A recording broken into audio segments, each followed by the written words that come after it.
The series finale. We'll catch you up on all the details from the Bombers' first Cortica victory since 2009. We'll also recap the Big Red hockey and basketball games from this past weekend, and we'll debate with the high school desk about who deserves to win the AL MVP. All that and more coming up tonight.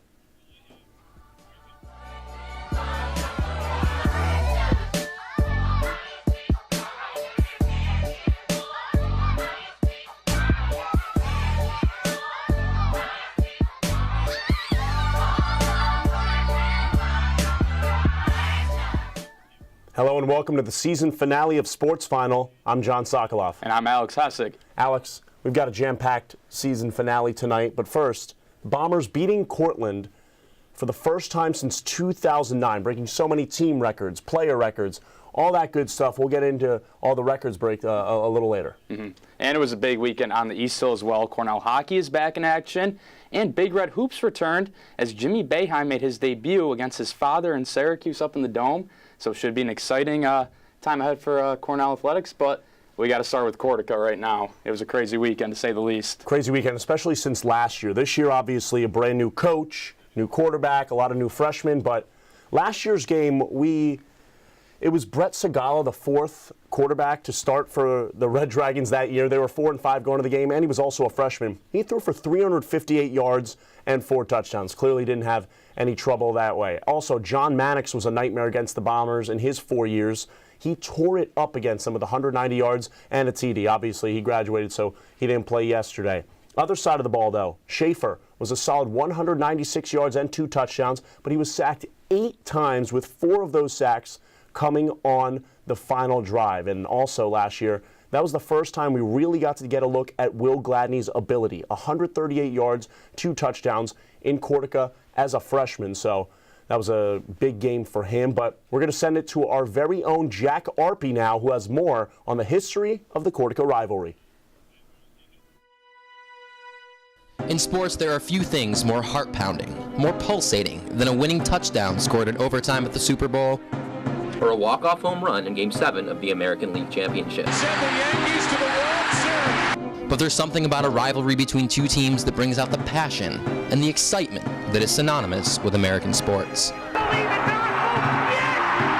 Now, just 22 miles of country highway separates the locker rooms of the Ithaca College Bombers from those of the Cortland Red Dragons, and it can be said that it is the close proximity of the two schools that has helped birth a rivalry that created one of the most anticipated matchups in all of Division III football.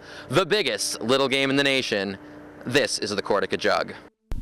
The two teams met on the gridiron 16 times before Cortland football captain Tom Decker stopped at a yard sale during a drive through Homer, New York, and purchased an old jug from a local farmer. In 1959, 2 real good friends, one player at Cortland, one player at Ithaca, got together and said, man, we have a great rivalry here. How can we really honor this thing and get something to exchange, something to really make it special? It was that old jug that would be inscribed with each year's result. Thank you, Jack. But also, let's get into a little bit of yesterday, Alex. Yesterday, the Bombers hosted the 59th annual Cortica Jug, and this was a game that had a lot of new people involved that have never actually experienced the rivalry. For the Bombers, head coach Dan Swanstrom and defensive coordinator Mike Turper were playing in their first jug, along with freshman quarterback Wahid Nabi and wide receiver Andrew Vito, who have both been huge for the team this season. The Bombers went into the game with a big chip on their shoulder, having lost the last 7 jug games. So a lot on the line for them. Let's take a look at that one. Butterfield Stadium was rocking, the 7th jug in a row that Cortland has won, so Ithaca trying to bounce back. Early on, Bombers driving. Nabi finds Gladney in one-on-one coverage. Falling to his back, gets the touchdown. That was the first time, Alex, that the Bombers got the first touchdown at Cortica since 2014. Gladney picking things off right where he was before, where last year he had 2 touchdowns in the game. A little later, Bombers up 12-6. Nabi would find the tight end senior Jack Ewell over the middle to get his first touchdown of the year, and that would put the Bombers up 18-6. They would then get a 2-point conversion. That was their first 2-point conversion that they've gotten in the last 2 years, the last one coming at Cortica in 2015. But then 34-6 in the second half, and a 28-point lead that's big, but obviously it can be made up on. Steven Ferrara dives into the end zone on a 12-yard play after the play breaks down. So now it's a 34-3 13 game, so a 21-point lead. Then Cortland would get an interception, then make it 34-20, but Nabi, the icing on the cake, he finds Jared Bauer over the middle. That was his 6th touchdown of the game. That is a school record for a quarterback to throw 6 touchdowns in one game, and this is just a freshman that's doing it. He's just been a bright spot for this team, and then the Bombers actually ending up getting the win, 48-20, their first jug win since 2009. A ton of big things happening in that game. Obviously, the 6 touchdowns, that was the most touchdowns in a game for the Bombers in a season. Will Gladney was the 3rd receiver in Ithaca history to get 1,000 yards in the season, a big milestone for him. And then Tristan Brown went up from 6 to number 4 in all-time rushing yards for Ithaca. And also, they haven't scored 48 points since 1983, Alex, so a lot of stuff went down yesterday, but the Butterfield was rocking. It truly was an offensive explosion, to say the least. It was just great to see Ithaca get the Jugs back. Quite the day. But one thing Cortica did do was it took away some of the spotlight from the Ithaca women's volleyball team, and they were in action, John, and let me tell you, they advanced to the quarterfinals of the NCAA Women's Volleyball Championships today. The team tore through their regional games this past weekend, defeating 3 teams in 3 days. On Friday, they swept Endicott College 3-0. Caitlin Floyd dished out 31 assists, and Katie Evans led the attack with 9 kills. In round 2, they squared off against Stevens Institute of Technology, and they kept the momentum rolling, beating them 3-1 after dropping the opening set. Floyd had herself a game, recording 54 assists in that victory. That win set up a matchup against Babson College, and the winner today would win the regional, and Ithaca stepped up to that challenge, taking the match and the regional championship in 4 sets. Regan Stone powered home 10 kills for the Bombers. The women will be back in action on Thursday. The opponent will be determined once the final 8 teams are reseeded.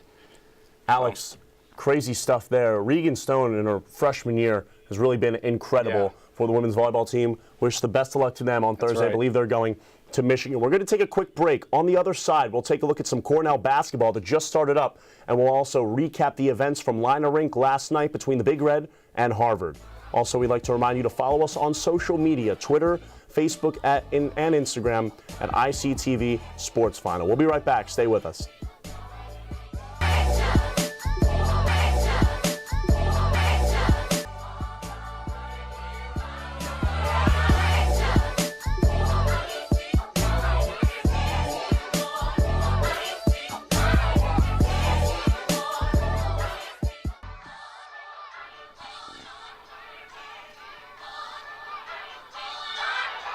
Welcome back to the season finale of Sports Final. And Alex, you were there as Cornell freshman Jimmy Boeheim was taking on his dad at Syracuse. Just take us through everything there. How was that? Well, this might be my favorite time of the year, John.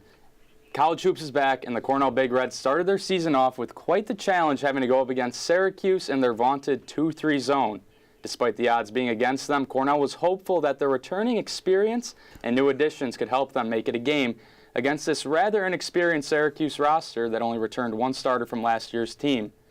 Now, over 21,000 people came out to the Carrier Dome to take in the season-opening matchup between Cornell and Syracuse, and the main draw being Boeheim versus Boeheim here. Jimmy versus his dad. And very first possession of this game, Jimmy strikes. Cornell with a nice ball movement, inside, outside, through the zone. Jimmy in the corner for 3, and he knocks it home right in front of his dad. But Syracuse answers right back right here. Tyus Battle, the 1 dribble pull-up on Matt Morgan. Look at this shot, John. Beautiful in. Wow. That's the NBA prospect right there. Projected to be a late first-round pick. We'll see how that plays out this year. And Jimmy answering right back, going at Tyus over Pascal Chukwu, and he drops that in over the 7'2" center. And now Chukwu on the other end finds Frank Howard for the spot up 3, getting Syracuse out ahead. Now, this might be the play of the game. Barama Sidibe, freshman, with the block. And that's emphatic off the backboard. Beautiful play. And then he shows what he's got on the offensive end right here. Little move in the post. Drops that in for the easy deuce. And then we see another freshman, O'Shea Brissett for the Orange. Shoots this 3 and it rattles in. He's a Canada native. People are comparing him to Andrew Wiggins, actually, just athleticism-wise, so it should be interesting to see how that plays out. And then here we get the opposite end of the spectrum, the senior grad transfer, Gino Thorpe, with that reverse layup, and Syracuse win this one pretty handily. So the final was 77-45 in favor of the Orange. Tyus Battle led the way with 18 points for Syracuse. For Cornell, Matt Morgan poured in 14 points. But it was really awesome to see Jimmy go up against his dad. It was quite the event to take in. Yeah, and Alex was actually at the game, and he has more on the matchup between Jimmy Boeheim and his dad. The leaves are falling. Snow is arriving. The air is getting crisp.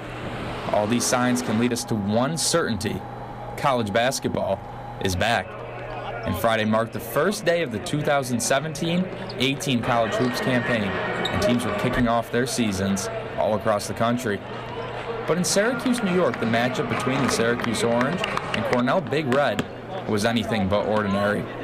Jim Boeheim, the Syracuse basketball coaching legend, has been patrolling the sidelines since 1976, but the matchup tonight he couldn't even prepare for.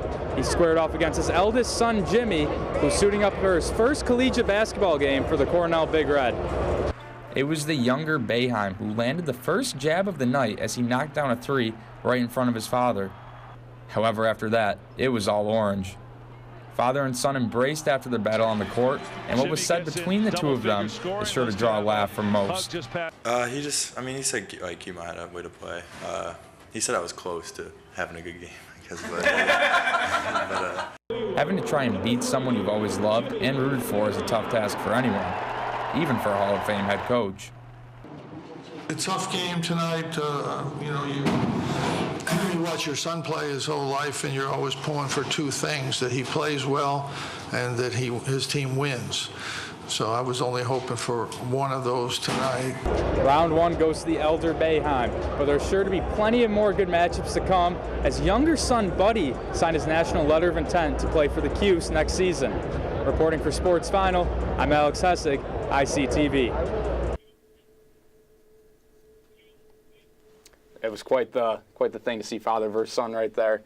But there should be plenty more matchups to come. Buddy's coming to Syracuse next year, so we'll see that Boeheim rivalry grow and evolve in new ways, even past what this year brought us. I'll tell you what, he's definitely going to be able to draw a lot of big crowds at Newman Arena, that's for sure. But also, and sticking with Cornell, to say that the Cornell hockey team has dominated this season would be an understatement. The Big Red were 5-0 going into Saturday's game, which was also a big one.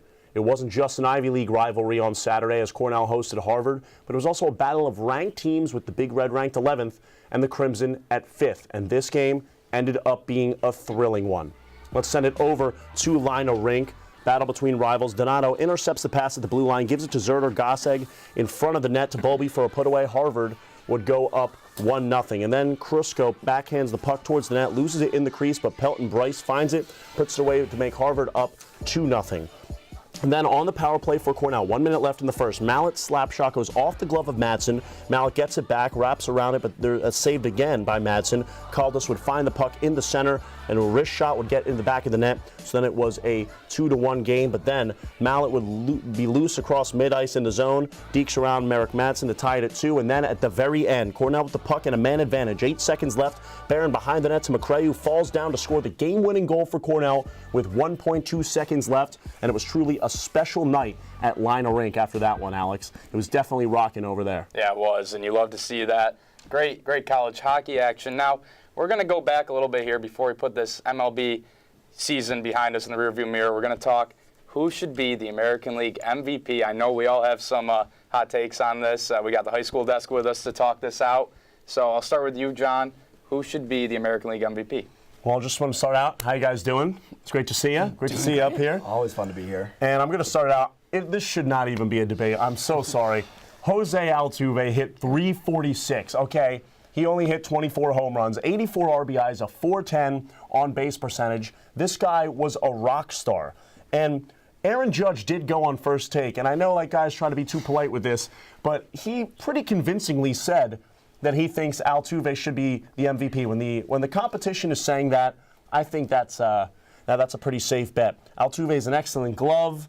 He has one of the best swings that I've seen this year, and he was the backbone of this team for them to win the World Series. At only 5'5" to have that much power, he's truly a special player. Yeah, can't deny that he is one of the best second basemen in all of baseball. But Ben, I know that you have a differing opinion on this, so who do you think should be the American League MVP? I mean, John, I don't understand how you can say it's not up for debate. I think it's Aaron Judge. It is close, and for that, I think it is absolutely a debate. Yes, Altuve had the better batting average at .346, But Judge actually had a better on-base percentage at 422. He drew more walks, and that's something that really stands out to me. He's a 1.5 feet taller than Jose Altuve, and he drew more walks than them. He's also got a massive advantage in power, 52 home runs, 114 RBIs. And what you said about the postseason, this is a regular season award, John. I think it's close, but what it's going to come down to is whether or not it's going to be whatever the voters decide to put more value in stats-wise. They want the contact and the on-base ability of Jose Altuve, or they want the power and also the defensive advantage that Aaron Judge has. Well, I'm going to say that I put a lot of value into the stat of 208 strikeouts, Ben. 208 strikeouts. He's got some holes in his swing. You're right. But he also, like I said, he drew more walks. He's not striking out because he has a bad eye. He's striking out because he has holes in his swing. He's going to when you're 6'7". And that's definitely his role on that Yankee team, was go up there, swing for the fences, be that middle of the order presence. So it happens. But Taylor, I know that you are Team Altuve, so how about you tell us why? I'm on John's side for this one because my guy Jose Altuve had 32 stolen bases. He had 24 home runs, 81 RBIs, as you were saying before. Remarkably consistent all season long. Led this team to one of the best records in the MLB. And what did Aaron Judge do? He struck out a ton, and they got to the wild card game. I understand the strikeout side of things, but I just don't think that takes a whole lot away from Aaron Judge because of his power numbers, and he's still hitting 284. It's not like he's one of those big power hitting outfielders who hits 45, 50 home runs and hits 220, 230. This guy's hitting 284, playing a better defensive position than Altuve. Altuve, according to Ultimate Zone rating, a minus 2.0. Aaron Judge is a 6.3, one of the better marks for any outfielder in baseball. For me, Aaron Judge gets my vote for MVP. Yeah, but you say it's a regular season award, but you also got to take in a little bit of the postseason. Jose Altuve led the team to a World Series title. He had 2 home runs in the World Series, had a bunch of clutch hits. I mean, you can't look past that. My counter to that is, why is there a postseason MVP award then? Why do we do these postseason awards after every round of the MLB playoffs? So I'm just thinking maybe MLB should rethink the voting procedure on this and when they do that. But that'll be all for this, guys. Thank you for joining us. We'll be right back, and when we return, we'll send it over to the high school guys who will be doing their thing for a little bit. But before we go, we'd like to also remind you that our show is presented by our sponsor, the Bee's Knees British Imports.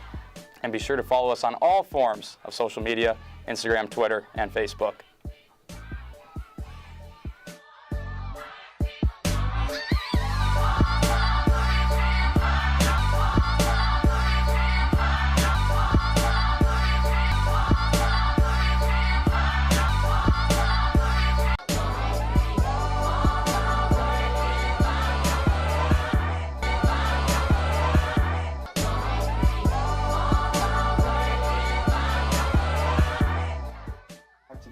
Finale of Sports Final. I hate to say it, but this is going to be the final edition of Boom or Bust for the season here on the South Hill. And my final boom for the season, it's got to go to Ithaca quarterback Wahid Nabi for his absolutely legendary performance against Cortland yesterday. He was literally perfect for the first 10 minutes of the game, completing his first 9 passes for 171 yards and a pair of touchdowns to Will Gladney. For those of you keeping track at home, that's a quarterback rating of 332. Nabi seemed like he could do whatever he wanted yesterday. After Cortland got on the board with 4:52 left in the first, Nabi drove 75 yards in just 4 plays and found Jack Ewell for his 3rd touchdown in the first quarter alone. Although maybe his most impressive score of the day came at the start of the second. Ithaca was deep in Cortland territory when Nabi found fellow freshman wide receiver Andrew Vito for a 12-yard touchdown. Only 12 yards, yeah, but that throw was an absolute laser beam. Right between 2 Cortland defenders, Nabi couldn't have put that ball in a better spot.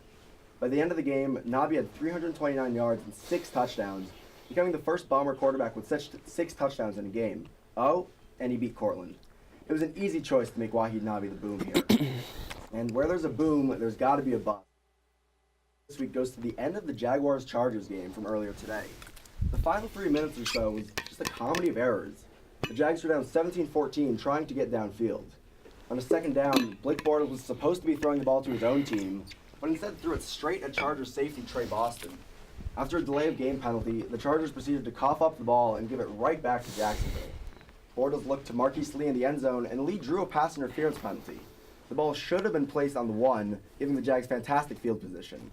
Instead, Lee decided to taunt and dance at one of the Chargers' DBs and was flagged for it, placing the ball at the 16-yard line. And of course, Blake Bortles threw another interception. But the Chargers couldn't capitalize and gave the ball back to the Jags. This time, it was Joey Bosa who goofed when he tossed Blake Bortles to the ground for a roughing the passer penalty. The Jags eventually tied the game and would win in overtime, but man, I haven't seen such a slapfest of a game in quite a while, and that's my bust for this week. Now I'm going to tag in my man Taylor T-Money Mensch to wrap this up. I'm officially tagged in. What's up, guys? For the final time, I'm Taylor Mensch with the best segment on this show, Taylor's Mentions. So Tennessee finally did it. They fired Butch Jones. Many people on social media have thrown tons of shade towards the former head coach. The backlash among fans has been all over Facebook and Twitter. T-shirts have been made with statements that say "Fire Butch Jones," and Tennessee did not enjoy this guy, to say the least. There were 4 Fire Butch Jones GoFundMe campaigns. That's just wild. The Volunteers won 9 games last season, but they have yet to rack in a win in the SEC. Tennessee is 4-6 on the season and lost bad to Missouri last night in a game with a 50-17 final score. With 2 games left in the season, Tennessee is on the prowl for a new coach, and many people took to Twitter to state who they believe would be a good pick for the vacant position. Many people think former NFL coach John Gruden would be a great pickup for the Volunteers. Chip Kelly, former Oregon coach, is another popular option, and people have even thrown out Lane Kiffin's name. Kiffin coached at Tennessee for a few years and has bounced around college programs for a while. Safe to say Tennessee is for sure a hot spot in the college football landscape, and a lot of people are going to be very interested to see how the Volunteers handle this vacancy. As for Butch Jones, the guy was just unlikable, and I don't see him finding a job like the one he had ever again. All right, that's it for me, but stay tuned because Alex and John will be back at the main desk right after this break.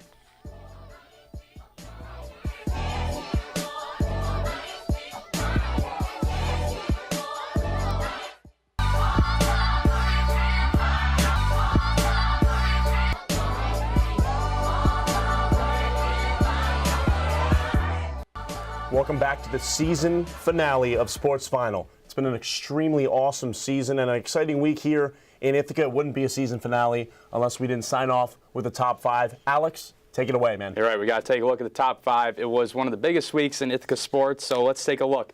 Number 5, Cornell men's ice hockey. And Jeff Mallett down the ice avoids the traffic, dekes the goalie, and ties the game up at 2. More from that game later.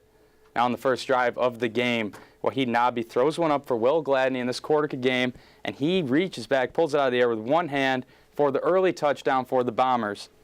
Now number 3, Cornell-Syracuse basketball. Matt Morgan passes Stephen Julian and Barama Sidibe with the huge block off the backboard, and that would be the only play we have in here from that game.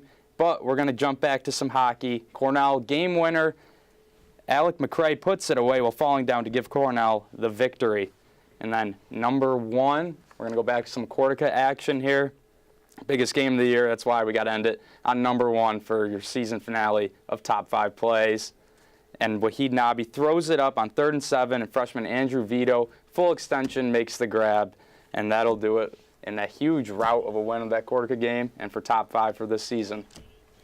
Alex, it's been one heck of a season. As this season finale ends, I'm a senior, so I'm done after this semester, so I will not be back the next semester, but it's been a great time. It's been a hosting pleasure with you, I gotta say. Really and we'd enjoyed also it. like to remind that our show is brought to you by the Bees Knees British Imports, and to remind you to follow us on all forms of social media. And it's been a great season on Sports Final. We'll see you next semester.